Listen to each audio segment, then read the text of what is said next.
C'est maintenant que nous essayons, et non sans inquiétude, de boucler notre budget pour que dès septembre, nous soyons au rendez-vous. Alors ensemble, poursuivons ce chemin pour se libérer des chaînes.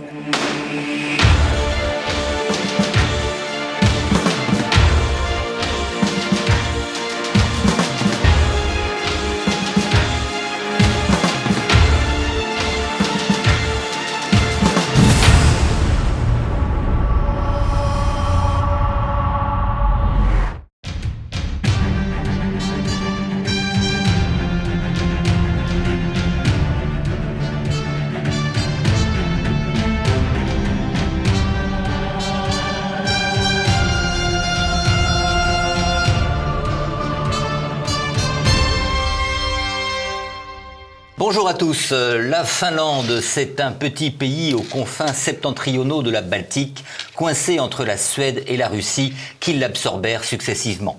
Ses habitants parlent une langue étrange, sans lien avec les nombreux rameaux indo-européens.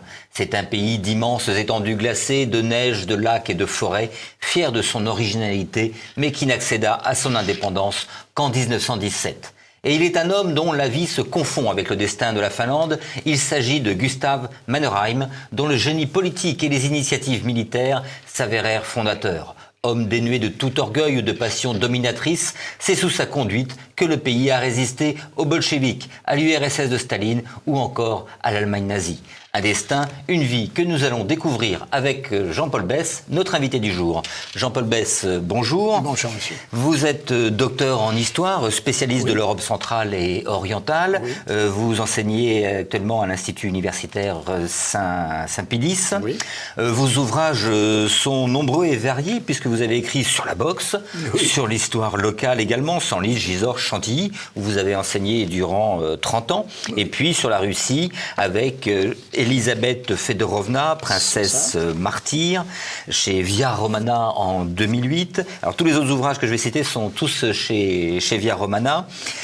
Ensuite des tsars à l'exil, Catherine de Lesna, Niégoche, un Dante slave, également Nicolas Horthy, le régent méconnu, le grand-duc Nicolas, tsar ou régent, Ménélique II, l'unificateur, donc là on quitte la Russie, et toujours hors de la Russie, Salazar, le consul impavide, en 2023, et tout dernièrement, donc Mannerheim, le fondateur, donc chez Via Romana. Alors, je le disais en introduction, le personnage de Gustav Mannerheim est indissociable de l'histoire moderne de ce petit pays. Il est l'un des acteurs politiques, voire l'acteur politique de son indépendance. Mais auparavant, la Finlande a toujours été tiraillée entre la Suède et la Russie. Alors, pouvez-vous nous faire un petit rappel historique de qu'est-ce que c'est que la Finlande ? Bien sûr.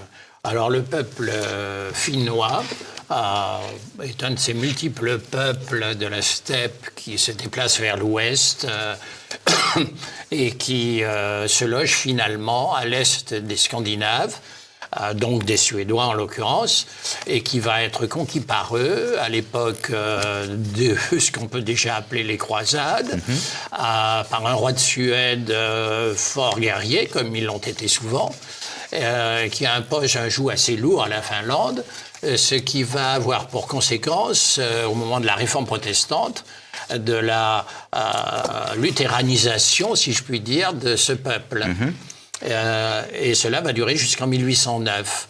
Mais c'est ce qui explique qu'autant la côte occidentale tournée vers la Suède sur le golfe de Bothnie ou le sud-ouest finlandais ont cette empreinte architecturale suédoise, comme à Turku par exemple, autant le sud-est et l'est ont été marqués par une influence russe qui va commencer surtout en 1809 par une guerre victorieuse du tsar Alexandre sur les Suédois et par la création d'un gouvernement au sens russe, c'est-à-dire gubierni, d'un gouvernement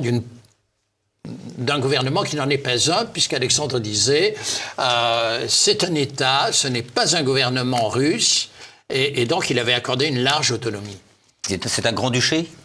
C'est un grand-duché, dont il est le grand-duc. Donc il est grand-duc. Donc Mannerheim, lui, naît en 1867. 67. Et donc il naît dans l'Empire russe. Est-ce qu'on peut dire qu'il naît russe ? On pourrait presque le dire, mais cela froisserait beaucoup les Finlandais, surtout d'aujourd'hui. En réalité, il est beaucoup plus proche de la langue suédoise qu'il le manie tout à fait à la perfection, comme dans sa famille d'ailleurs, comme dans ce qu'on peut appeler l'aristocratie suédoise restée en Finlande, sous la période russe. Et en revanche, il sait très bien le français, il le manie parfaitement, il sait très bien l'allemand, le russe naturellement aussi, et en revanche l'anglais moyennement. Alors de quel milieu familial est-il issu? Alors c'est un milieu aristocratique. Puisque le fils du premier, qui ne s'appelait pas encore Mannerheim, Marein, venu de Hambourg et installé en Finlande pour des activités de métallurgiste, va être anobli par le roi de Suède, Charles XI. Et d'autre part, il va y avoir un deuxième anoblissement par la suite, justement fait par Alexandre Ier, qui veut récompenser ainsi le membre de la famille qui a organisé, si vous voulez, l'autonomie finlandaise à partir de 1809 et qui, par conséquent, a été récompensé en étant fait comte. Bien, alors que le jeune Mannerheim, lui, veut s'orienter vers une carrière militaire. Voilà, et il adore les chevaux, il y monte très souvent. Il a des rapports très agités avec son frère aîné, qui lui a le titre comtal. Le futur maréchal se contenta d'être baron. Et il est extrêmement agité de caractère et très pugnace. Vous dites que c'est un garnement. Voilà, alors on l'appelait Vildboken, c'est-à-dire le daim sauvage. Et donc sa carrière militaire, donc il rentre à l'académie militaire. Alors, je dirais que d'une façon détournée, on l'envoie dans un collège militaire. Sa mère, de toute façon, était totalement dépassée par l'agitation de ce fils. Et elle a pensé que c'était une bonne solution. Cela dit, il va se caractériser là encore par une agitation excessive. Pendant la Semaine Sainte, le jour le plus saint de la Semaine Sainte luthérienne, il disparaît le soir. Bon, évidemment, c'est très remarqué, il est mis à la porte. De son lycée. Mais il arrive quand même, c'est un cavalier. Il arrive à ses fins, lui, il veut servir dans les chevaliers gardes. C'est ça. Qu'est-ce que c'est que les chevaliers gardes? C'est la garde personnelle, rapprochée, si vous voulez, du souverain russe, du tsar. Et là, il va avoir son heure de gloire, puisque au cours des nombreuses années où il reste chevalier garde, ce qui était une promotion extraordinaire, il est convié au sacre de Nicolas II. Et même il ouvre le convoi du sacre à Moscou.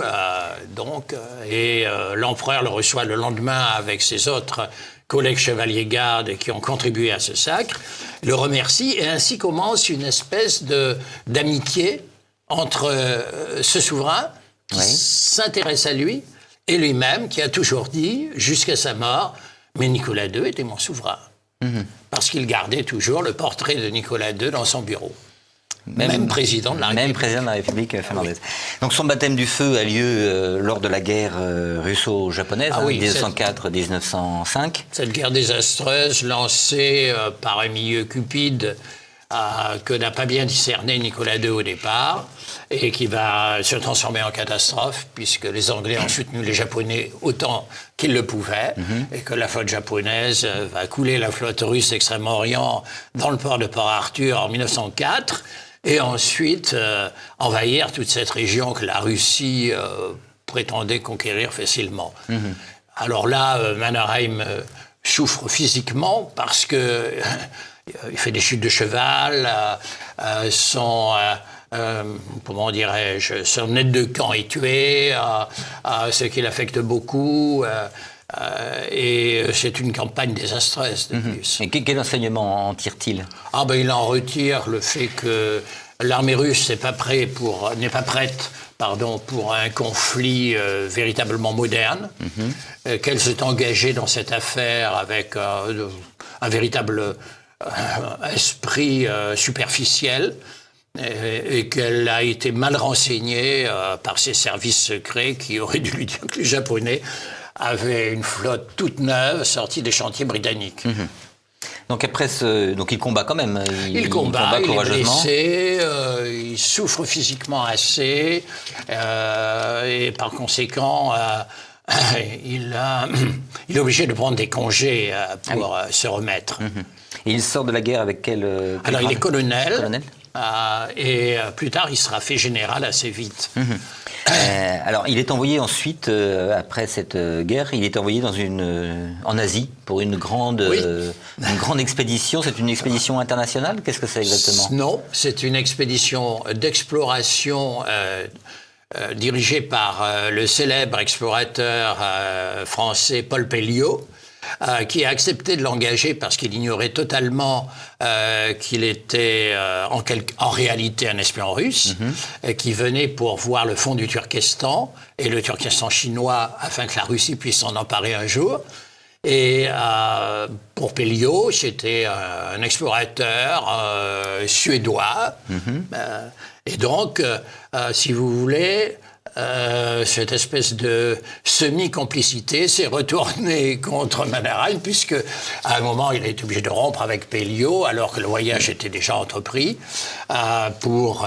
Mais c'était une expédition financée par qui? Alors, en bonne partie par la France, qui était devenue l'allié de la Russie, et aussi sans doute par la Russie à travers Mannerheim. C'est une expédition géographique d'abord, oui, ethnologique, géographique, et aussi s'intéressant aux artefacts, ce qui était une spécialité de Pelliot, et ce qui est finalement devenu, grâce à ce voyage incroyable, une spécialité de Mannerheim. Et il en tire des enseignements particuliers? Ah oui, d'abord, il a terriblement souffert parce qu'il faisait jusqu'à moins 40 dans certains coins de la steppe. Il y avait des montagnes énormes à franchir. Il n'était assisté que d'un seul Cosaque et d'un Chinois. Par conséquent, il a vécu de façon extrêmement précaire. Il en a retiré des rhumatismes épouvantables parce que souvent il fallait coucher de façon très sommaire, quasiment par terre, dans la neige et la glace. Et cela lui a permis cependant de faire des observations considérables. Il a tenu son journal.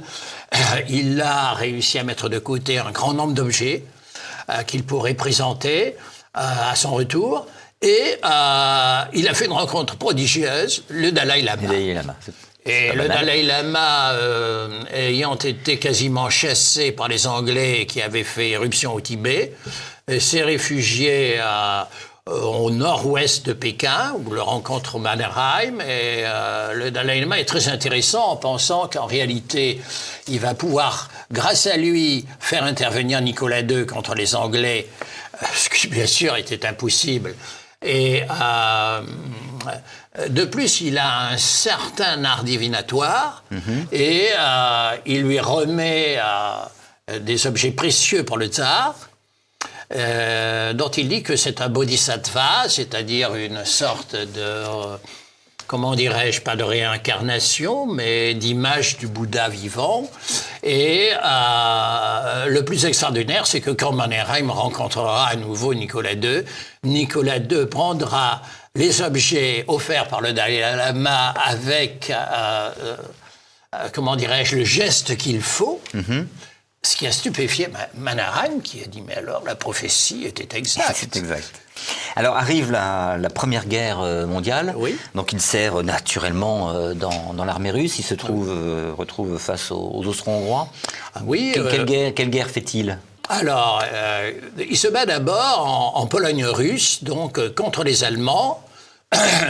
Et ensuite, il est envoyé effectivement contre les Austro-Hongrois, ce qui d'ailleurs était plus facile parce que le degré combatif des Autrichiens amusait d'ailleurs beaucoup Nicolas II, qui disait chaque fois qu'un de ses officiers revenait du front « Alors, racontez-moi la dernière anecdote sur la fuite des Autrichiens face à nous. » Donc, cela amusait beaucoup Mannerheim, qui cependant s'est parfois trouvé dans des moments difficiles face à eux, a été blessé, a été obligé de prendre des congés pour des raisons de santé assez abîmées, et a fait d'autre part des rencontres fort intéressantes. Par exemple, le frère cadet du tsar, qui finalement aurait dû lui succéder, le grand-duc Michel, est là à ses côtés avec sa division sauvage et commande d'ailleurs avec beaucoup de talent et de combativité.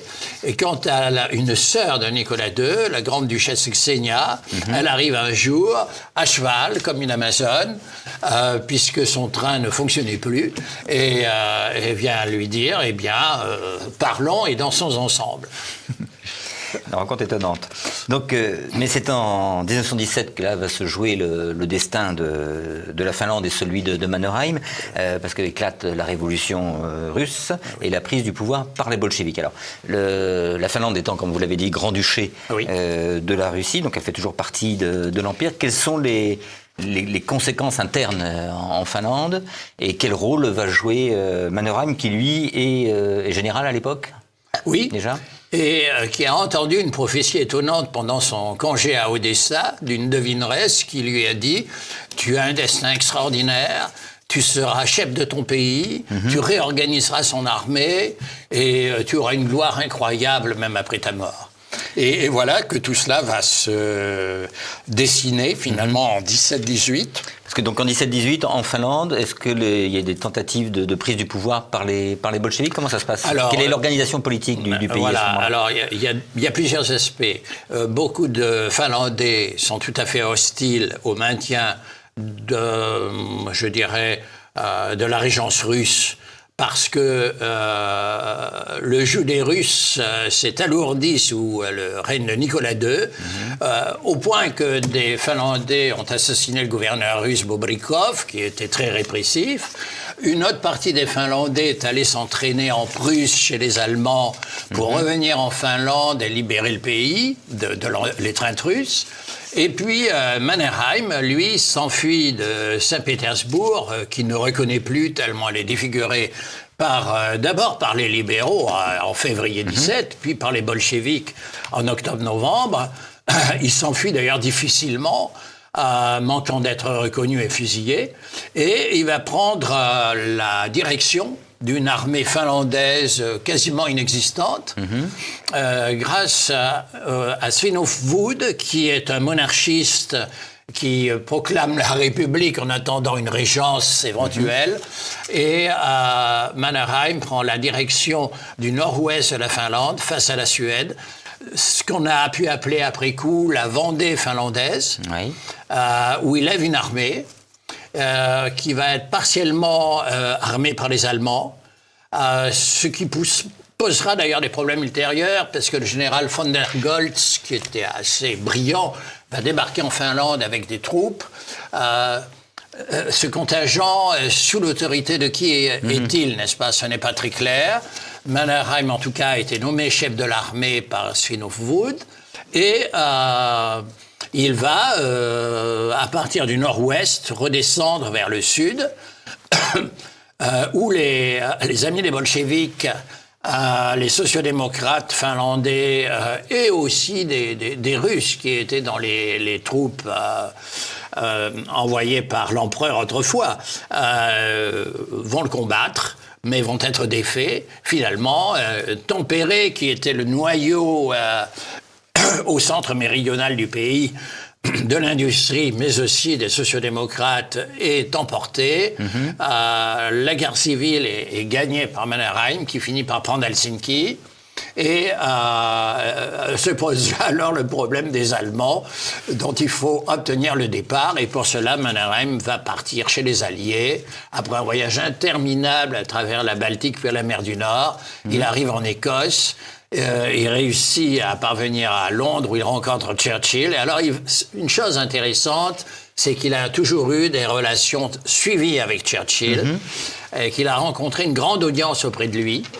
Et il va persévérer en traversant le Channel et en venant voir Clémenceau pour obtenir l'autorisation de Clémenceau de laisser à la Finlande les îles Åland, qui sont de langue suédoise, mais qui ont toujours été dans l'histoire liées à l'histoire de la Finlande. Et là encore, il va être exaucé, puisque Clémenceau, un peu à son étonnement, va accepter. Donc les Allemands partent, enfin quand les Allemands perdent la guerre... Les Allemands partent, et de plus, ça règle un problème, c'est celui de la fameuse régence. Et, oui, parce que se pose la question des institutions politiques. Voilà, c'est ça. Alors, Charles de Hesse devait régner normalement, mais quand il a vu que l'Empire allemand commençait à perdre des forces, il a retiré sa candidature, d'autant plus qu'il avait épousé la sœur de Guillaume II, ce qui le mettait dans une situation un peu difficile. D'autre part, les Finlandais commençaient à être critiques vis-à-vis du corps expéditionnaire allemand. Et donc, Mannerheim va finir par obtenir des alliés, le fait qu'il fasse en sorte que les Allemands quittent la Finlande pour que le pays soit vraiment indépendant.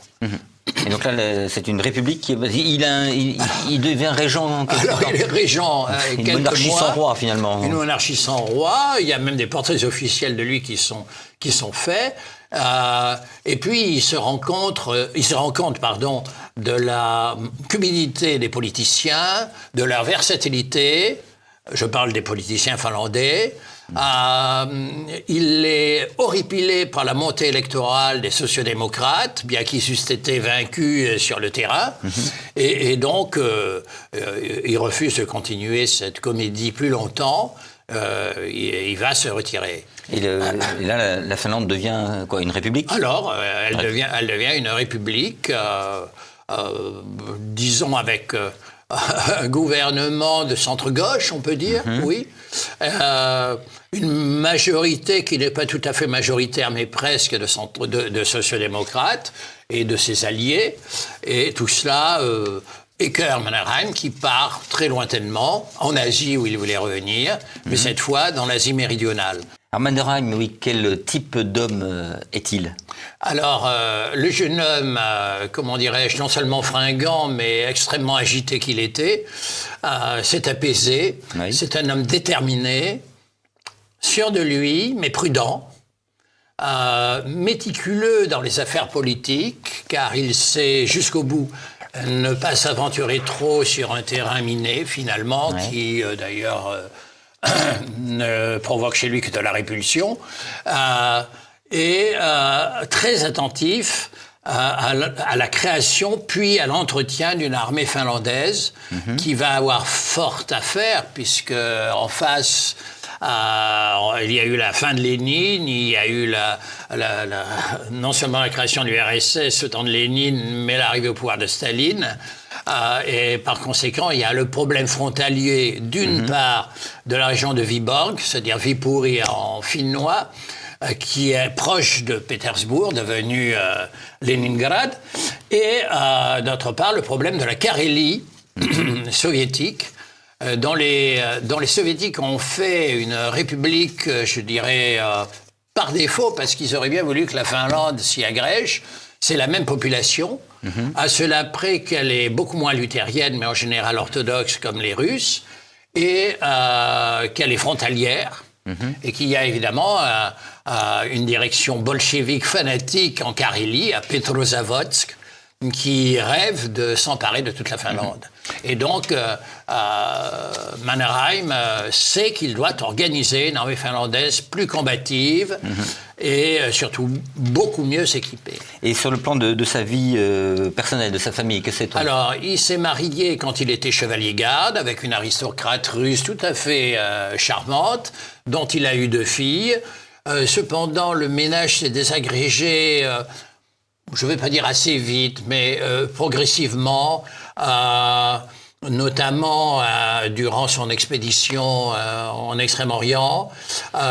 Son épouse, d'ailleurs, assez curieusement, a fini par devenir infirmière dans une entreprise de secours aux soldats blessés en Extrême-Orient. C'est-à-dire qu'elle choisissait finalement un chemin un peu parallèle au sien. L'une des filles a voulu devenir carmélite après s'être convertie au catholicisme, puis a renoncé, et finalement toutes les deux se sont installées dans le midi de la France avec leur mère. Il ne s'est pas remarié. Il ne s'est pas remarié, il a eu de nombreuses amies et d'excellentes relations avec une partie de l'aristocratie suédoise qui soit était restée en Finlande, soit vivait toujours en Suède. Et dans la vie, c'est un homme comment? C'est un homme jovial, c'est un jouisseur, c'est un esthète On pourrait dire c'est un jouisseur si le mot n'était un peu... c'est un bon vivant? Critique, c'est un bon vivant. C'est un amateur de gastronomie raffinée. Lui-même prépare des plats quand il invite beaucoup de monde, ce qui est assez fréquent. Il a un train de vie assez brillant à Helsinki, ce qui lui provoque d'ailleurs, ce qui lui amène des problèmes financiers permanents qui existaient depuis son adolescence, et qu'un de ses oncles à l'époque avait momentanément, comment dirais-je, atténué par des versements conséquents, mais l'oncle est mort depuis longtemps et il va obtenir, grâce à la popularité acquise en Finlande pendant la guerre civile, le fait que ces soldats venus du nord-ouest de la Finlande l'avaient proclamé maréchal, ce qui n'était pas officiel, il va être finalement reconnu comme tel par le gouvernement finlandais. Et disons qu'il y a en même temps des moyens économiques qui vont venir. Et politiquement parlant, c'est un monarchiste, un démocrate? C'est un monarchiste, mais comme l'on disait en France au XIXe siècle, un monarchiste de regret. Comme je l'ai dit tout à l'heure, il est resté fidèle aux Romanov, même s'il comprenait qu'il fallait autre chose en Finlande. Il fait de nombreuses visites officielles en Suède, où il est reçu très brillamment par le roi, également au Danemark. Il ne peut pas le faire en Norvège, où les sociodémocrates s'y opposent. Bien. Alors, vont s'écouler donc 20 années que vous appelez les années errantes. Oui. Alors, vous avez dit qu'il était toujours un fin observateur de l'armée finlandaise et on va en reparler, qui va s'attacher à la moderniser. Mais sinon, qu'est-ce qu'il fait pendant ces 20 ans? Alors, il part à la chasse, qu'il aime passionnément. Il abat au fond de l'Inde un gigantesque tigre qui faisait près de 3 mètres de long. Il monte dans l'Himalaya, parce qu'il est devenu, au cours de sa fameuse expédition, un grand alpiniste. Il est reçu un peu partout. Et d'ailleurs, ça ressemble beaucoup à ce qu'a fait l'amiral Horthy dans une période un peu semblable de sa vie. Une période un peu de jachère, si je puis dire, où il était devenu un spécialiste des forêts tropicales et de la chasse dans ces pays-là. Donc, au milieu des années 30, il sent quand même que la guerre est proche. Donc là, il se rapproche du gouvernement finlandais et il pose certaines conditions, des exigences. Voilà, il ne veut pas être chef de l'armée en temps de paix. Il acceptera de l'être en temps de guerre. Cela dit, il fait comprendre clairement au gouvernement, qui n'est pas vraiment de son bord, qu'il faut absolument renforcer l'armement de l'armée, qu'il faut par conséquent s'adresser aux alliés, qu'il faut s'adresser aussi peut-être à des membres de l'Axe qui est en train de se former. C'est ainsi qu'il s'adresse à l'Italie et qu'on a dans les mémoires de Ciano 2 passages où celui-ci divulgue le courrier qu'il a eu avec l'ambassadeur de Finlande à Rome et l'acceptation qu'il obtient de Mussolini de livrer des avions de guerre à la Finlande, mais pas en nombre suffisant. Il s'adresse dans le même but aux Anglais, également aux Français. Alors Daladier, dans une grande générosité qui dissimulait mal l'incompétence du personnage, lui promet 50 avions de guerre. Et quand il fait passer la proposition devant l'état-major de Paris, les généraux se récrient en disant « mais nous n'en avons même pas autant pour nous ». Bien, enfin la France va en livrer quelques-uns, mais très peu.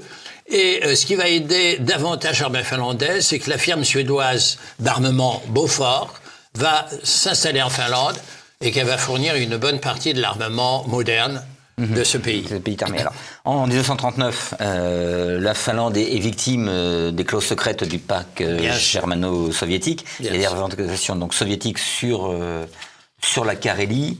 Et là va commencer la guerre, première, ce qu'ils appellent la guerre d'hiver. Voilà. Donc là, il devient commandant en chef. Il devient commandant en chef.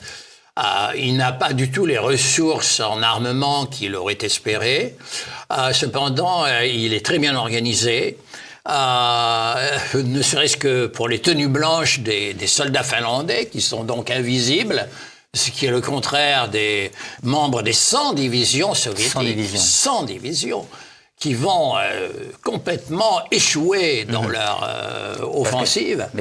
On peut dire qu'il y a une résistance héroïque, mais en même temps, j'allais dire, une tactique nouvelle qu'il emploie sur le terrain. Bien sûr. Et qui va très loin. Ils ne font pas que résister, ils repoussent. Ils repoussent les soviétiques. Ils utilisent très largement les femmes finlandaises qui vont d'un courage extraordinaire, qu'on appelle les Lauta, et qui leur apportent sur le champ de bataille de quoi s'alimenter, qui les soignent, qui les remettent sur pied, je dirais, pour repartir à l'attaque, et qui vont être très nombreuses, jusqu'à 400 000 à certains moments. Sur un pays de 14 millions, c'est-à-dire une proportion énorme. Il a une armée de quoi? D'à peine 1 million d'hommes? Même pas. Et il va très vite comprendre, enfin il l'avait compris d'ailleurs avant, puisqu'il avait dit nos Thermopyles, c'est le passage entre la Baltique et le lac Ladoga, c'est-à-dire la route de Leningrad. Il faut tenir là, parce que si nous lâchons là, le pays est perdu. Et c'est ainsi qu'il va commencer à faire organiser cette ligne Mannerheim, ce nom d'ailleurs qui l'amusait, parce qu'il disait « mais ça n'a rien à voir avec la ligne Maginot, on me donne une gloire que je n'ai pas du tout ».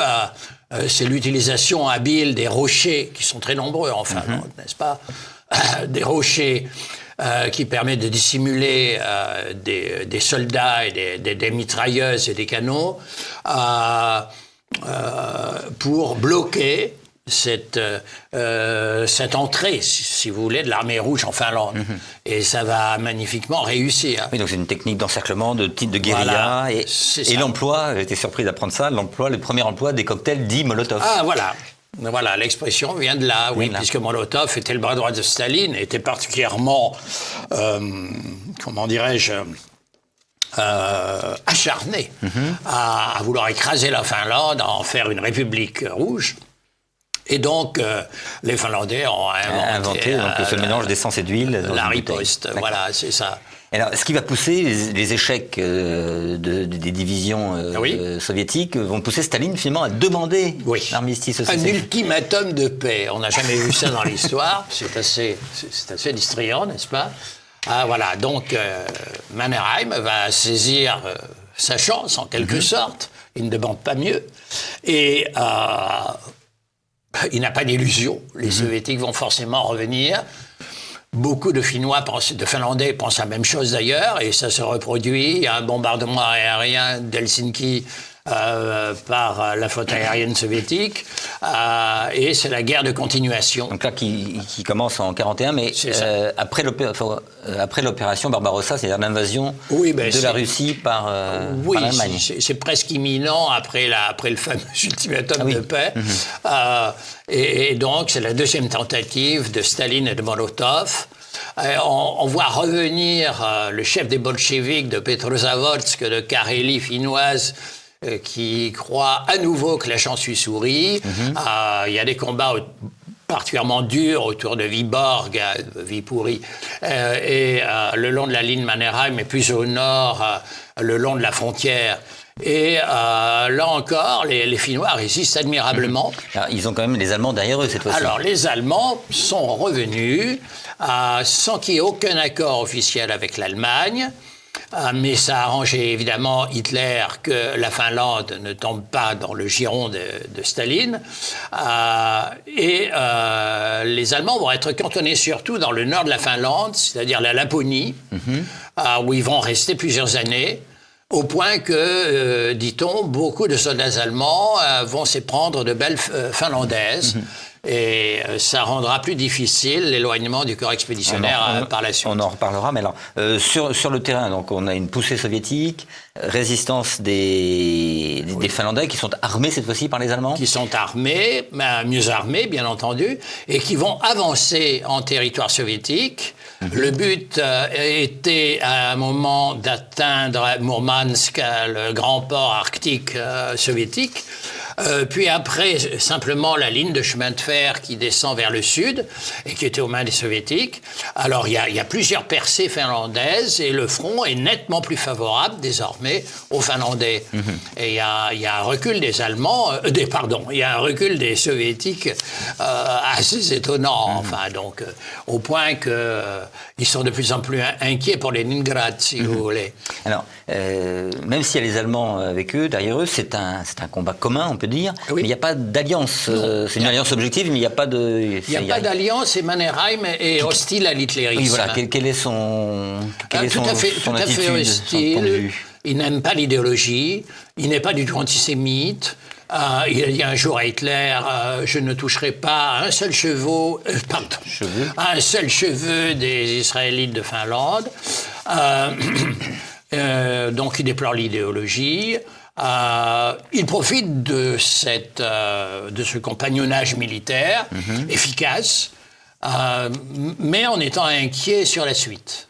Que deviendra la Finlande si les Allemands se maintiennent dans le nord du pays. Donc c'est lui qui conduit la guerre encore. Quel type de militaire est-il ? Un militaire très rigoureux, brillant,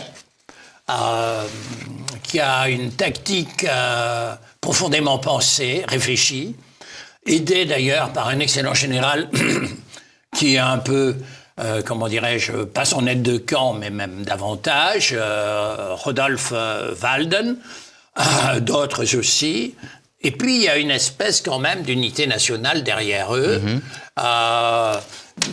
Le fait que le spectre, si je puis dire, le spectre vivant, en chair et en os, du bolchevique de Karélie se rapproche chaque fois que Staline avance vers eux, rassemble quand même les Finlandais derrière Mannerheim. On oublie un peu la guerre civile et on pense que l'heure n'est plus à la division. Alors en 1944, retournement de situation, nouvel armistice avec l'URSS. Cette fois-ci, qui le demande l'armistice ? Alors, c'est une affaire très complexe. Alors d'abord, il y a eu un déplacement d'Hitler qui est venu en Finlande en personne, alors qu'il n'était pas invité du tout, pour féliciter Mannerheim de son anniversaire. Mannerheim était extrêmement gêné, même si sur les photos on le voit souriant. Il y a eu un voyage de Keitel aussi, dans le même but, pour qu'il y ait vraiment une alliance signée. Et cela n'a pas abouti.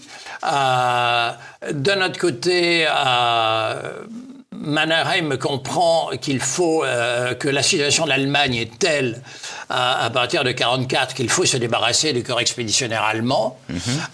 Le tout est de savoir comment. Il est entré en relation diplomatique très habilement par l'ambassade de Finlande en Suède avec les Américains, avec les Anglais aussi. Et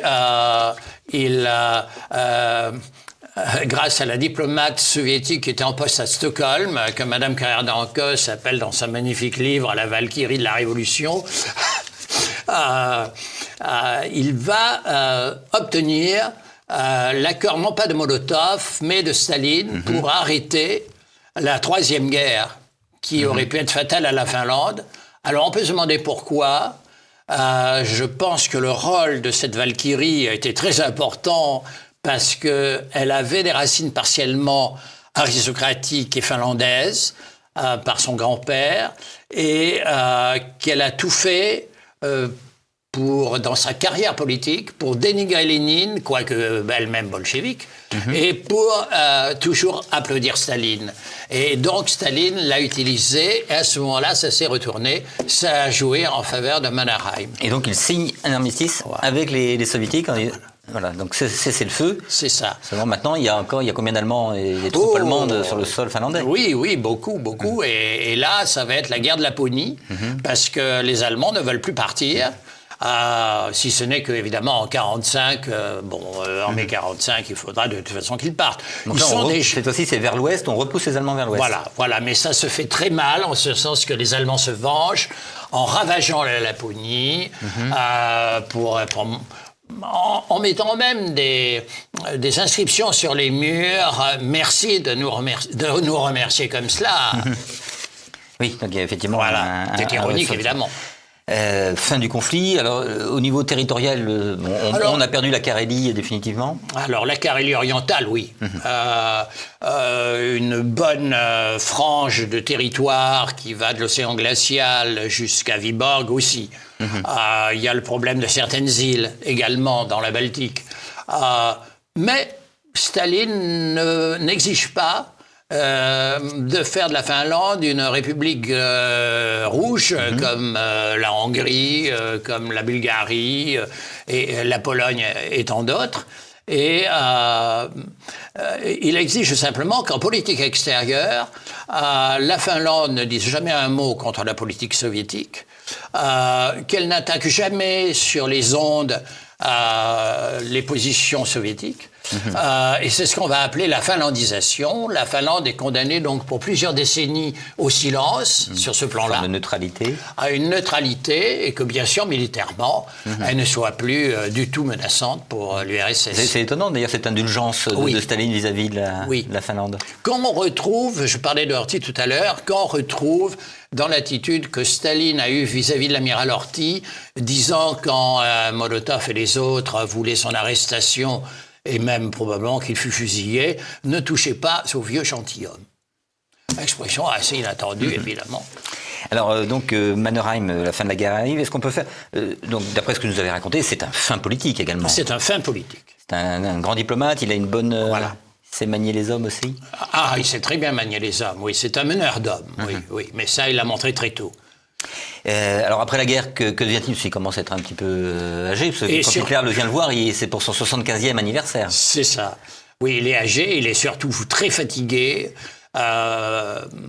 perclus de rhumatisme, avec de nouveaux embarras de santé liés aux intestins, etc. Il faut le soigner de façon urgente. Alors... Que vont faire les Finlandais? Finalement, si vous voulez, la République est confirmée. On propose donc à celui qui vient de devenir maréchal de Finlande. C'était plus que maréchal de Finlande. De devenir président de la République, ce qui aboutit. Et il vient prendre ses fonctions au Parlement, lui qui avait horreur de ce Parlement, vient faire un discours, je crois, à peu près unique au Parlement, pour dire qu'il entre en fonction et qu'il les remercie. Mais ça va être pour peu de temps, parce que sa santé s'est trop dégradée. Et son entourage remarque qu'il ne fait pas grand-chose. D'abord, la politique ne l'intéresse pas davantage qu'autrefois. Il laisse le jeu des partis. Il se retire, je dirais de façon privée, de tout rôle vraiment important. Il n'en ressort que pour célébrer les anniversaires de la contre-révolution qu'il avait menée, parce qu'il est extrêmement populaire parmi ses anciens soldats de 1919. Et pour eux, il est plus que le maréchal, il est le héros national de la Finlande. Et finalement, sa santé se dégradant, il se retire en Suisse, près de Montreux, où il va être longuement soigné, et où l'accompagne aussi une de ses grandes amies, une comtesse qu'il connaissait depuis longtemps, mais ça a été le cas, je dirais, tout au long de son parcours. Il y a eu toujours des amies féminine de la haute société qui l'appréciait vivement et qui ne l'abandonnait pas. Donc il meurt en Suisse en 1951. Très rapidement, aujourd'hui, la postérité de Mannerheim en Finlande. Question difficile. Première réponse, c'est le héros national. Toujours. Toujours. Sa statue est partout, souvent son portrait. Il est sur les timbres-poste périodiquement, pas constamment, mais périodiquement. Deuxième aspect, Il y a la jeune génération qui dit, mais Mannerheim, c'est le passé. Nous devons songer à nous défendre face non plus aux soviétiques, mais aux Russes, qui veulent revenir et faire de nous une sorte d'État vassal, ce qui d'ailleurs est complètement hypothétique à mon avis et imaginatif, mais enfin bon, imaginaire. Bon, sauf pour le problème des îles. Ça, certainement, c'est autre chose. Bon, chez les gens âgés ou relativement âgés, il reste extrêmement populaire. Et il y a eu des obsèques grandioses de plus. Donc, c'est quand même le grand Finlandais. C'est le grand homme de... C'est pourquoi j'ai dit le fondateur. Le fondateur. C'est pas tout à fait le fondateur. La Finlande existait avant. Mais sans lui, aurait-elle survécu? Jean-Paul Besse, merci infiniment. C'était vraiment passionnant, ce destin. Merci à vous. Ces deux destins croisés, celui de la Finlande et celui de Mannerheim. Oui. Donc Mannerheim, le fondateur, chez Via Romana. Et avant de nous quitter, une exposition à vous conseiller d'ailleurs à vous, elle vous a intéressé, puisqu'elle se tient au château de Chantilly. J'ai dit que vous y avez enseigné quelques années. Donc au château de Chantilly, au sein des grands appartements des princes de Condé, c'est une exposition qui est consacrée à l'un des plus grands ébénistes français de tous les temps, André-Charles Boulle. C'est la première fois en France qu'une exposition lui est dédiée. La vie et la longue carrière d'André-Charles Boulle sont aujourd'hui bien connues, à la fois artiste et artisan. L'ébéniste travailla pendant plus de 50 ans pour le compte des bâtiments du roi et répondit avec son atelier aux commandes de la famille royale et de la haute noblesse.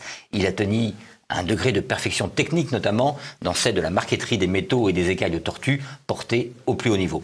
Les plus belles créations de ce créateur de génie, issues des commandes des plus grands commanditaires, le roi, le grand dauphin, le prince de Condé, la duchesse de Bourgogne, sont réunis au sein du château de Chantilly pour célébrer l'excellence du mobilier français, dont la technique n'a d'égal que la grâce de ses formes. C'est à visiter jusqu'en octobre 2024 au château de Chantilly. C'était Passé Présent, l'émission historique de TVL, réalisée en partenariat avec la revue d'histoire européenne. Avant de retrouver Christopher Lann et la petite histoire, n'oubliez pas de cliquer sur le pouce levé sous la vidéo et de vous abonner à notre chaîne YouTube. Merci et à bientôt.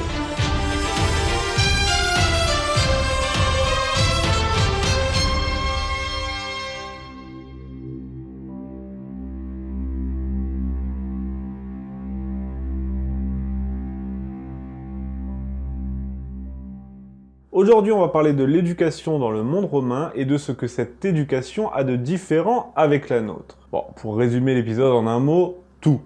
Voilà, vous pouvez arrêter la vidéo ici. Mais non, vous n'arrêtez pas la vidéo car vous voulez savoir ce que c'est qu'une éducation solide à la romaine. Alors certes, on se prenait quelques coups de fouet dans la gueule, oui, c'est vrai, mais il y avait beaucoup plus de choses qui rentraient là-dedans. Pas à cause du fouet, mais à cause des valeurs qui étaient véhiculées. Tout d'abord, le père jouait un rôle central dans cette éducation. Ce n'est pas lui qui enseignait directement, mais il avait un contrôle total sur les maîtres de ses enfants. Il pouvait recevoir le maître à la maison pour qu'il enseigne à ses enfants, mais la pratique la plus courante, c'était que les maîtres recevaient eux-mêmes les enfants des autres chez eux. L'éducation avait deux buts principaux: la transmission du modèle familial et la reproduction des élites. Autant dire qu'on est à des années-lumière de l'éducation d'aujourd'hui. Là, je crois que j'ai même pas besoin de le préciser, là. Je le fais quand même, tu vois. Et pour vous dire à quel point on était loin de l'éducation qu'on a aujourd'hui, c'est que au cœur de cet enseignement était placée la vertu par l'imitation du père et des grands hommes. Voilà. Après, on voit où ça les amenait. Bon, pas sur la fin. Il était surtout question également de créer un consensus moral sur la conscience de la légitimité de l'empire en place. Alors qu'aujourd'hui, il est question de créer un consensus moral sur la non-légitimité de la France dans le monde et dans son histoire. Hein. Tout ce qu'on retient aujourd'hui dans nos cours, c'est colonisation, collaboration. Voilà, salaud de blanc. C'est un sujet énervant quand même, hein.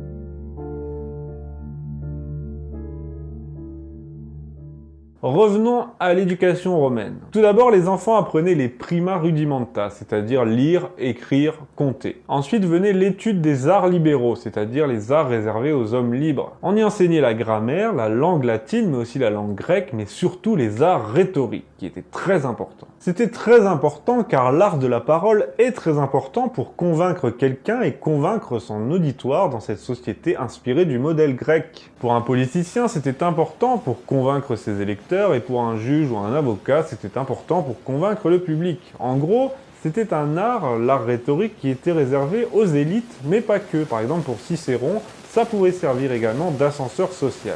C'est là d'ailleurs qu'on constate les limites avec le modèle grec, par exemple, où la philosophie était très appréciée, alors que chez les Romains, elle est méprisée justement. Elle est méprisée car elle est jugée trop subversive, à l'instar des mathématiques qui sont trop techniques et qui n'enseignent pas la vertu. Les mathématiques sont appris pour un enseignement technique, tout comme le sport par exemple, qui était enseigné pour se préparer à la guerre et non comme un enseignement en soi. Là, on n'est pas en cours d'EPS en train de faire foot celtique, là. Oui, j'ai fait foot celtique au lycée et je vous invite à vous renseigner sur ce merveilleux sport.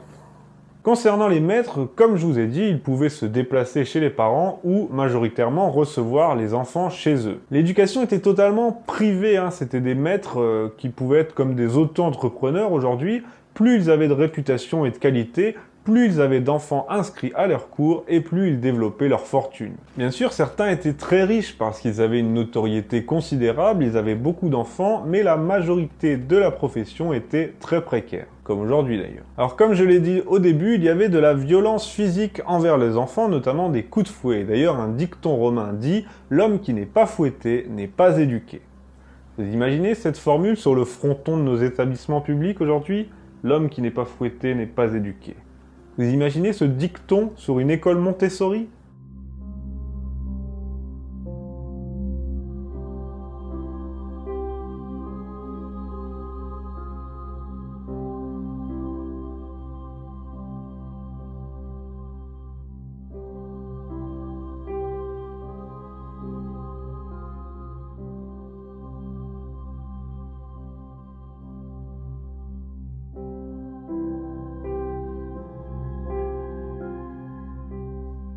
Aujourd'hui, bien sûr, on est à milieu de tout ça. Bon, bien sûr, on va pas regretter les coups de fouet, mais au moins l'autorité du professeur qui aujourd'hui est totalement bafouée. Il subsiste des problèmes qui sont problématiques, qui demeurent et qui restent inadmissibles. Il n'y a plus de verticalité dans l'enseignement, le maître n'est plus respecté, il n'est plus censé être supérieur à ses élèves, et aujourd'hui, d'ailleurs, on promeut l'élève qui construit son éducation par lui-même. C'est-à-dire qu'il arrive à l'école, il ne sait rien par définition, mais il va par lui-même apprendre des choses comme ça. Allez. On n'ose même plus dire maître, ni même professeur aujourd'hui, et d'ailleurs l'estrade a été supprimée, parce que l'estrade c'était le maître qui était à un niveau supérieur par rapport à ses élèves, par rapport au niveau du sol.